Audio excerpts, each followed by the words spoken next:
बहुत ही अजीब व गरीब लाठी के बारे में जानेंगे जिसे इस्लाम के इतिहास में जन्नती लाठी कहा जाता है। और ये लाठी इतने कमाल की थी कि बहुत सारे अजीब व गरीब वाक़यात इस लाठी की वजह से वजूद में आए। दोस्तों, आप इस लाठी के बारे में जानने के साथ साथ उन वाक़यात के बारे अस्सलाम वालेकुम वरहमतुल्लाहि वबरकातुहू। उम्मीद है आप लोग सब खैरियत से होंगे। मैं भी अल्हम्दुलिल्लाह अल्लाह का लाख लाख शुक्र है, सन खैरियत से। और इंशाल्लाह जिस वीडियो को रिएक्शन देने जा रहे हैं, तहसील इल्म चैनल का नाम है। इनके चैनल का लिंक मैं डिस्क्रिप्शन बॉक्स में दे दूँगा। आप लोगों ने चैनल सब्सक्राइब करिएगा और मेरी वीडियो को अंत तक ज़रूर देखिएगा। वीडियो बहुत बेहतरीन है, बहुत इंपॉर्टेंट वीडियो है। हज़रत मूसा अलैहिस्सलाम की बड़ी पूरी वीडियो और उनकी जो लाठी थी वो मौजज़ा किस तरह से होता था, कैसे करता था, कैसे करती थी वो अल्लाह के ज़रिए से। अल्लाह ताला ने इतनी ताकत, इतनी क़ुव्वत दी थी उस लाठी को कि जो मूसा अलैहिस्सलाम बोलते थे वो लाठी कर देती थी। मूसा अलैहिस्सलाम ने कहा पानी चाहिए, तो पानी, अल्लाह का हुक्म हुआ कि लाठी को पत्थर मारो और वहाँ से पानी निकलने लगेगा। तो ये लाठी एक मौजज़ा थी, लेकिन वो लाठी अल्लाह की तरफ से भेजी गई हुई थी जो जिब्राइल अलैहिस्सलाम लेके आए थे। और तो आइए जानने की कोशिश करते हैं उस लाठी के और क्या क्या करिश्मे थे और क्या क्या कारनामे थे हज़रत मूसा अलैहिस्सलाम के ज़रिए से जानने की कोशिश करते हैं। तो उम्मीद है वीडियो आप लोगों को अच्छी लगेगी। इसको एंड तक ज़रूर देखिएगा और इसको शेयर भी करिएगा और लाइक करिएगा। तो बिना देरी के वीडियो स्टार्ट करते हैं, फिर उसके बाद बात करते हैं। बिस्मिल्लाहिर्रहमानिर्रहीम। अस्सलाम वालेकुम। दोस्तों, आज की वीडियो में इंशाअल्लाह ताला एक बहुत ही अजीब व गरीब लाठी के बारे में जानेंगे जिसे इस्लाम के इतिहास में जन्नती लाठी कहा जाता है। और ये लाठी इतने कमाल की थी कि बहुत सारे अजीब व गरीब वाक़यात इस लाठी की वजह से वजूद में आए। दोस्तों, आप इस लाठी के बारे में जानने के साथ साथ उन वाक़यात के बारे में भी जानेंगे जो इस लाठी की वजह से वजूद में आए। तो दोस्तों, ये जन्नती लाठी हज़रत मूसा अलैहिस्सलाम की वो मुक़द्दस लाठी है जिसे असाए मूसा कहते हैं। इस मुक़द्दस लाठी का इतिहास बहुत पुराना है। ये लाठी हज़रत मूसा अलैहिस्सलाम की हाइट के बराबर 10 हाथ लंबी थी और इस लाठी के सर पर 2 टहनियाँ थीं जो रात में चिराग की तरह रोशन हो जाया करती थी। ये लाठी जन्नत के दरख्त पीलू की लकड़ी से बनाई गई थी और इस लाठी को हज़रत आदम अलैहिस्सलाम जन्नत से अपने साथ लाए थे। अब सवाल ये पैदा हुआ कि वो जन्नती लाठी जिसे हज़रत आदम अलैहिस्सलाम जन्नत से लाए थे वो हज़रत मूसा अलैहिस्सलाम तक कैसे पहुँची। तो इसका जवाब यह है कि हज़रत आदम अलैहिस्सलाम के बाद ये मुक़द्दस लाठी अंबिया इकराम को एक के बाद दूसरे को मिलती रही।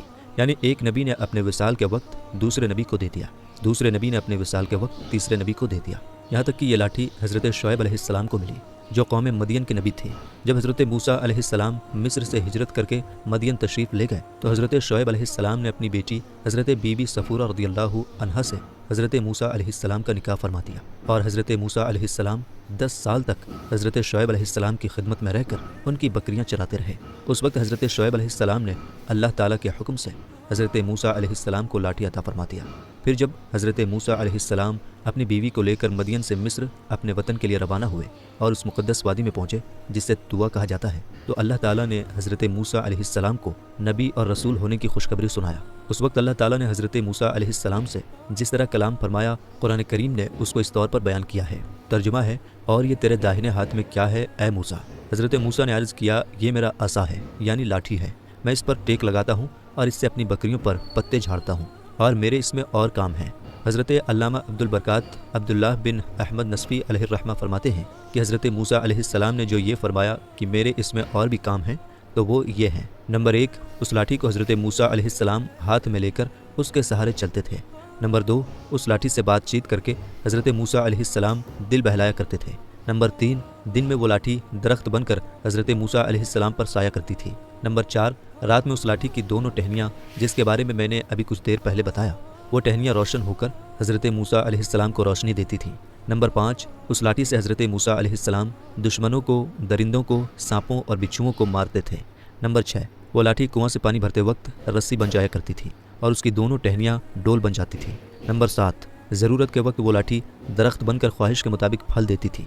नंबर 8, उस लाठी को ज़मीन में गाड़ दी जाती तो ज़मीन से पानी निकल पड़ता। तो हज़रत मूसा अलैहिस्सलाम उस लाठी से ये सारे काम लिया करते थे। तो जब अल्लाह ताला ने हज़रत मूसा अलैहिस्सलाम से पूछा कि ए मूसा, तेरे हाथ में ये क्या है, तो हज़रत मूसा अलैहिस्सलाम ने जवाब दिया कि मेरी ये लाठी है जिस पर मैं टेक लगाता हूँ, इससे अपनी बकरियों पर पत्ते झाड़ता हूँ और इसमें और भी बहुत सारे काम हैं जिनके बारे में मैंने अभी नंबर बाई नंबर आपको बताया। हज़रत मूसा अलैहिस्सलाम उस मुक़द्दस लाठी से वो सारे काम लेते रहे जो मैंने अभी बताया। मगर जब हज़रत मूसा अलैहिस्सलाम फ़िरौन के दरबार में फ़िरौन को हिदायत फरमाने के लिए तशरीफ़ ले गए तो फ़िरौन ने हज़रत मूसा अलैहिस्सलाम को जादूगर कहकर झुठलाया। तो हज़रत मूसा अलैहिस्सलाम की इस मुक़द्दस लाठी के ज़रिए बड़े बड़े मोजज़ात का वजूद में आना शुरू हो गया। यानी उस मुक़द्दस लाठी के ज़रिए बड़े बड़े अजीब व गरीब वाक़यात वजूद में आने लगे। جن میں سے 3 معجزات یعنی 3 عجیب و غریب واقعات کا تذکرہ قرآن کریم نے بار بار فرمایا۔ نمبر 1، وہ عصا یعنی لاٹھی اژدہا بن گئی۔ اس کا واقعہ یہ ہے کہ فرعون نے ایک میلہ لگوایا اور اپنی حکومت کے جادوگروں کو جمع کر کے حضرت موسیٰ علیہ السلام کو ہرانے کے لیے مقابلے پر لگا دیا، اور اس میلے کی بھیڑ میں جہاں لاکھوں انسانوں کا مجمع تھا، ایک طرف جادوگروں کی بھیڑ اپنی جادوگری کا سامان لے کر جمع ہو گئی اور ان جادوگروں کی فوج کے مقابلے میں حضرت موسیٰ علیہ السلام اکیلے ڈٹ گئے۔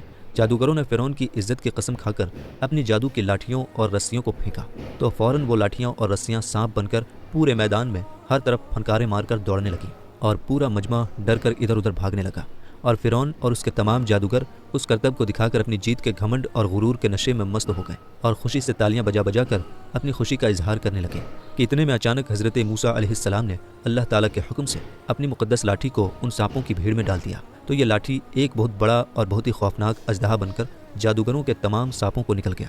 یہ معجزہ اور واقعہ دیکھ کر تمام جادوگر اپنی ہار کو مانتے ہوئے سجدے میں گر پڑے اور بلند آواز سے یہ اعلان کرنا شروع کر دیا کہ ہم سب حضرت ہارون اور حضرت موسیٰ علیہ السلام کے رب پر ایمان لائے۔ دوسرا معجزہ عصا یعنی لاٹھی کی مار سے دریا پھٹ گیا۔ اس کا واقعہ یہ ہے کہ حضرت موسیٰ علیہ السلام ایک لمبے زمانے تک فرعون کو یہ دعوت دیتے رہے کہ تم اس خدا کی پوجا کرو جس نے تمہیں اور پوری دنیا کو بنایا، تم اپنی پوجا لوگوں سے مت کراؤ، اور حضرت موسیٰ علیہ السلام طرح طرح کے معجزات فرعون کو دکھاتے رہے، مگر اس کمبخت نے حق کو قبول نہیں کیا، بلکہ اور زیادہ اس کی شرارت اور اس کی سرکشی بڑھتی رہی، اور بنی اسرائیل نے چونکہ اس کو اپنا خدا نہیں مانا تھا، اس لیے فرعون نے بنی اسرائیل کے مومن کو بہت زیادہ ظلم و ستم کا نشانہ بنایا۔ اس دوران فوراً حضرت موسیٰ علیہ السلام پر وحی اتری کہ آپ اپنی قوم بنی اسرائیل کو اپنے ساتھ لے کر رات میں مصر سے ہجرت کر جائیں۔ چنانچہ حضرت موسیٰ علیہ السلام بنی اسرائیل کو ساتھ لے کر رات میں مصر سے روانہ ہو گئے۔ جب فرعون کو پتہ چلا تو وہ بھی اپنے لشکر کو ساتھ لے کر بنی اسرائیل کو پکڑنے کے لیے چل پڑا۔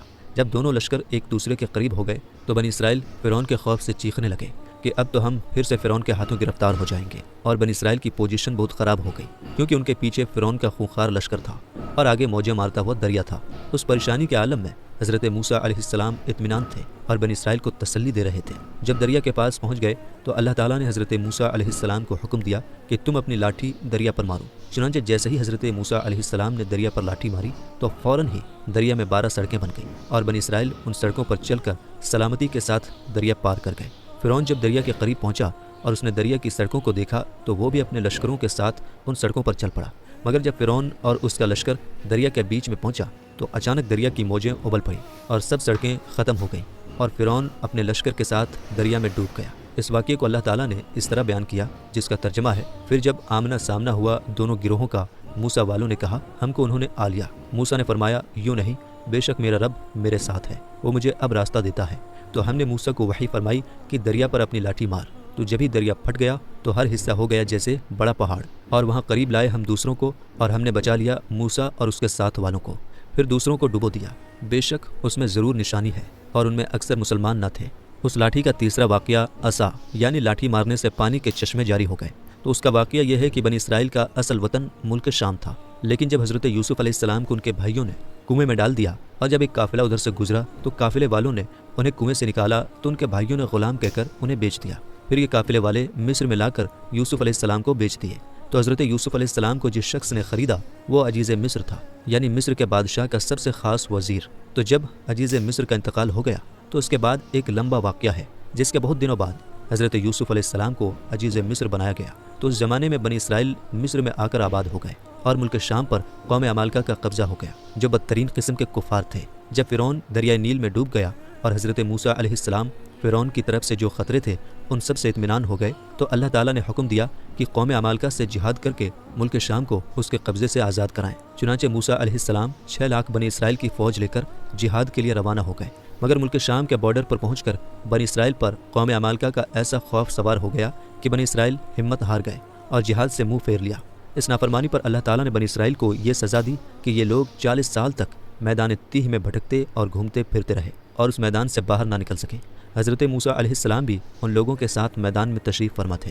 جب بنی اسرائیل اس چٹیل میدان میں بھوک اور پیاس کی شدت سے بے قرار ہو گئے تو اللہ تعالیٰ نے حضرت موسیٰ علیہ السلام کی دعا سے ان لوگوں کے کھانے کے لیے من و سلوا آسمان سے اتارا۔ من شہد کی طرح ایک قسم کا حلوہ تھا اور سلوا بھونی ہوئی بٹیریں تھیں۔ کھانے کے بعد جب یہ لوگ پیاس سے بے تاب ہونے لگے اور پانی مانگنے لگے تو حضرت موسیٰ علیہ السلام نے پتھر پر اپنی لاٹھی مار دیا تو اس پتھر میں 12 پانی کے چشمے پھوٹ کر بہنے لگے اور بنی اسرائیل کے 12 خاندان अपने अपने एक एक चश्मे से पानी लेकर खुद भी पीने लगे और अपने जानवरों को भी पिलाने लगे और पूरे 40 साल तक यह सिलसिला चलता रहा। यह हज़रत मूसा अलैहिस्सलाम का मोजज़ा था जो लाठी और पत्थर के ज़रिए वजूद में आया था। कुरान करीम में इस मोजज़े का बयान करते हुए अल्लाह ताला ने फरमाया, जिसका तर्जुमा है, और याद करो जब मूसा ने अपनी कौम के लिए पानी मांगा तो हमने फरमाया उस पत्थर पर अपनी लाठी मारो, फ़ौरन उसमें से 12 चश्मे निकले।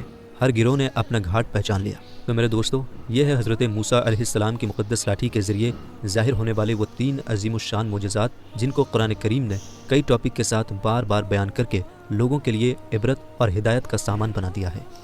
तो दोस्तों, ये तमाम रिएक्शन जो हमने देखा मूसा अलैहिस्सलाम की लाठी का जो मौजूद था अल्लाह के ज़रिए से जो होता था कि वो लाठी कभी सांप बन जाती थी, कहीं पत्थर मार दो तो पानी आ जाता था, कभी दरिया में मार दिया तो रास्ता बन जाती थी। और वो लाठी बारी बारी से इस नबी से उस नबी, उस नबी से इस नबी, यानी कि मूसा अलैहिस्सलाम के पास तमाम नबियों के पास वो लाठी पहुँची अल्लाह के हुक्म से। तो ये पूरी वीडियो आप लोगों को उम्मीद अच्छी लगी होगी। मूसा अलैहिस्सलाम की लाठी का जो मौजूदा अल्लाह के ज़रिए से होता था। तो उम्मीद है वीडियो अच्छी लगी। वीडियो अच्छी लगी तो उसको शेयर करिएगा, लाइक करिएगा। फिर मिलेंगे इंशाअल्लाह नेक्स्ट वीडियो में। तब तक के लिए अस्सलाम वालेकुम व रहमतुल्लाहि व बरकातहू।